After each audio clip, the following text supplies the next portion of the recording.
Halo Pak Abed, selamat pagi. Selamat pagi Mbak Karolin, Apa kabar Pak Abed? sehat. Sehat, puji Tuhan. Pak Abed, ini di tahun 2022, awal tahun tentu saja kalau kita bicara soal pariwisata, ini banyak sekali ya program-program dari Kementerian Pariwisata sampai untuk NTT termasuk BOP Labuan Bajo Flores ini juga sudah mempunyai beberapa program ya untuk pariwisata berkelanjutan salah satunya pendengar. Nah, kalau dari Asita sendiri nih, bagaimana Anda dari Asita Pak Abed ya melihat ini perkembangan pariwisata terutama di tengah pandemi ini sampai di awal tahun 2022 ini seperti apa nih Pak Abed? Ya Mbak Karolin,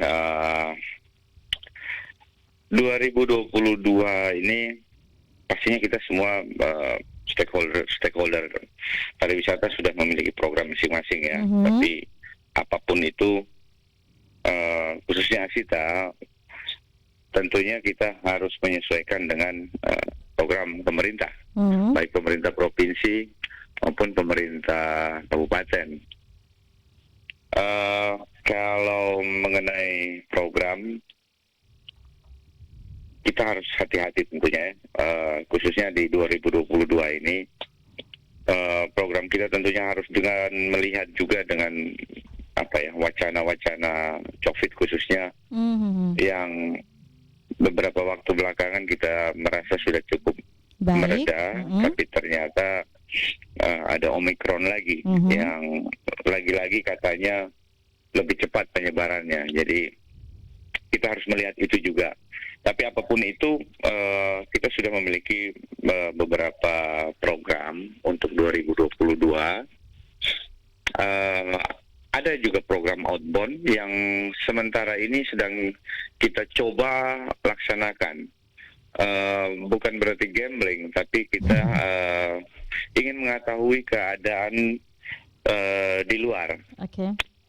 Jadi seperti ada event ASEAN Tourism Forum yang saat ini sedang akan dilaksanakan Senin nanti di Kamboja. Beberapa anggota kita ada yang berangkat ke sana, termasuk dari perusahaan saya sendiri juga ada. Kami ada kurang lebih 3 atau 4 agen yang mengikuti acara tersebut. Kita ingin melihat bagaimana fenomena sih yang sebenarnya terjadi di luar sana, khususnya di luar Indonesia. Hanya memang masih skupnya ASEAN, belum ke Eropa, karena kita pengen lihat dulu yang terdekat. Seperti apa sih fenomena pandemi ini yang terjadi di sana, bagaimana regulasinya, bagaimana karakter berwisatanya, dan lain-lain. Jadi salah satu agenda yang sedang kami laksanakan untuk awal tahun ini, kami mencoba untuk bagaimana melihat keadaan di luar dulu.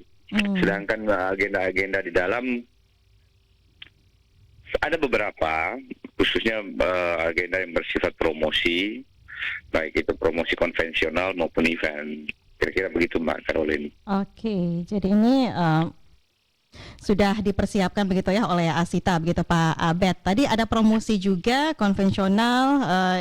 Kalau boleh kita geser ke ini ya, kegiatan KTT 20 ini yang salah satunya ini tuan rumah adalah Labuan Bajo begitu. Ini ada rencana apa nih dari Asita untuk mendukung kegiatan Labuan Bajo nanti Pak Abed? Ya, khusus untuk KTT G20 ini ada juga rencana kami, tapi karena memang kalau Asita secara NTT itu karena Labuan Bajo sendiri bukan menjadi main event ya, tapi menjadi side event. Jadi memang KTT-nya akan berlangsung di Bali, tapi kegiatan-kegiatan yang bersifat skalanya lebih kecil baru akan dilaksanakan di Labuan Bajo. Oleh sebab itu memang banyak kegiatan yang besar tidak kami laksanakan di NTT, di Labuan Bajo. Ini kalau secara nasional Asitanya. Tapi kalau secara Asita NTT, ada beberapa kegiatan yang kita Bajo dalam rangka mendukung KTT ini. Misalnya kegiatan Rakernas Asita akan kita laksanakan tahun ini di Labuan Bajo. Oke. Jadi dalam kegiatan Rakernas itu tentu ada juga memiliki beberapa kegiatan-kegiatan sampingan yang bersifat event dan trip ya. Itu salah satu kegiatan Asita untuk mendukung program G20 itu, Mbak Caroline. Berarti ada keterlibatan dari Asita juga begitu ya untuk mendukung kegiatan di sana nanti. Dan kalau Asita sendiri, kalau kita boleh flashback begitu ya, Pak Abed, di tengah situasi pandemi, sebenarnya apa sih yang harus diperbaiki di tahun 2022 ini di sektor pariwisata, terutama ini dari Asita sendiri sebagai asosiasi perusahaan perjalanan wisata begitu ya. Kalau kita lihat kan salah satu kabar juga ini kemarin yang sempat rame, yang sempat viral juga di Labuan Bajo begitu ya. Salah satu agen travel ini mereka meninggalkan wisatawan di Labuan Bajo seperti itu. Nah, kalau bertolak dari persoalan tersebut, nah ini kalau Anda melihat apa nih perbaikan-perbaikan yang harus dilakukan oleh pariwisata kita di NTT termasuk di Flores ini, Pak Abed?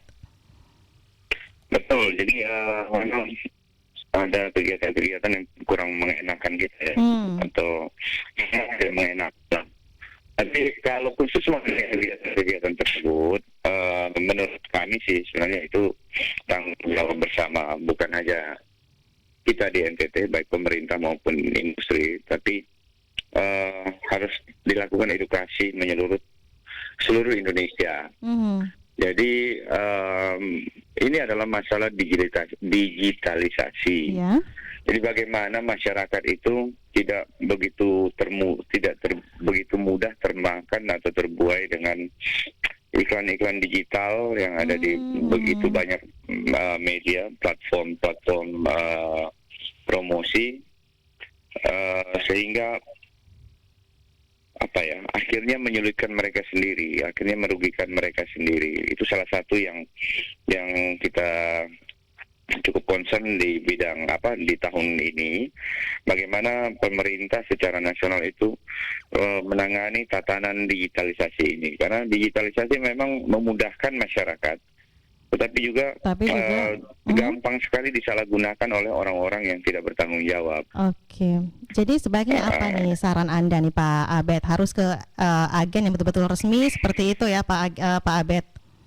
Oh iya, kalau dari kami sendiri tentu begitu. Kami berharap begitu. Banyak agen-agen liar yang sebenarnya saat ini cukup sulit untuk dibasmi atau karena ini menyangkut digital. Mereka tidak berwujud, mereka hanya ada di dunia maya, tidak mempunyai kantor, tidak mempunyai karyawan dan sebagainya, dan mereka berkeliaran dengan bebasnya di dunia maya. Nah, ini tantangan untuk pemerintah untuk membatasi oknum-oknum yang menggunakan digitalisasi untuk hal-hal yang negatif atau menguntungkan diri sendiri. Sedangkan untuk pariwisata NTT sendiri, memang kita sangat concern dengan UMKM, Mbak Caroline. Kita harapkan tahun-tahun sekarang ini UMKM lebih didekatkan kepada destinasi. Karena tahun-tahun kemarin kami melihat masih banyak UMKM terpisah dari destinasi. Misalnya di destinasi orang pengen belanja, orang mau menikmati hal-hal yang di luar destinasi, agak sulit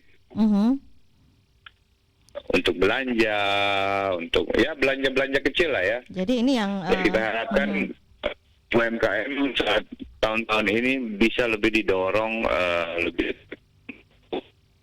destinasi tersebut. Bukan saja di Labuan Bajo ya. Yeah. Ini kita katakan seluruh Indonesia, Sumba, Timor sendiri, Alor dan lain sebagainya. Oke, jadi bahkan Asita melihat ini bahkan hampir seluruh Indonesia juga masih punya kendala yang sama begitu ya terkait UMKM ini begitu ya Pak Abed. Betul, Mbak Caroline. Oke, tapi kita memang harus fokus ke NTT dulu ini ya, bagaimana kita membangkitkan sektor pariwisata di NTT ini ya Pak Abed. Betul. Oke, baik Pak Abed, terima kasih. Mudah-mudahan ini untuk program-programnya yang tadi kata Pak Abed ini disesuaikan begitu ya dengan setiap program yang Betul. digencarkan oleh Kementerian Pariwisata dan Ekonomi Kreatif. Nanti kita tunggu apa aksi-aksi selanjutnya dari pemerintah dan Asita tinggal mengikuti dan mendukung seperti itu ya Pak Abed. Siap. Oke, baik Pak Abed, terima kasih untuk waktunya. Salam sehat Sama-sama, selalu Mbak Pak Abed. Erlin. Selamat pagi. Selamat pagi. Pendengar, baru saja bersama kita Pak Abed Franz, Ketua Asita Nusa Tenggara Timur. Tadi yang disampaikan bahwa ini ada outbound ya. Sebenarnya apa ya, kalau lebih familiarnya mungkin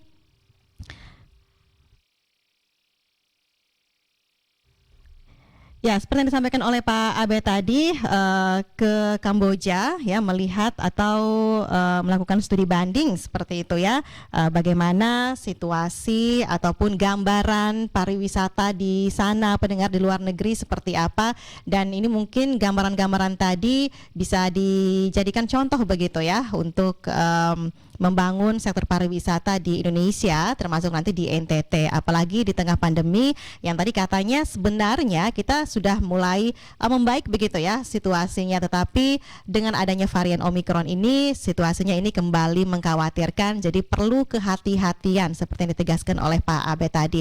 Dan pada dasarnya Asita memang selalu siap begitu ya mendukung setiap program dari Kementerian Pariwisata dan Ekonomi Kreatif Republik Indonesia, apalagi ini kalau saya ingat beberapa tahun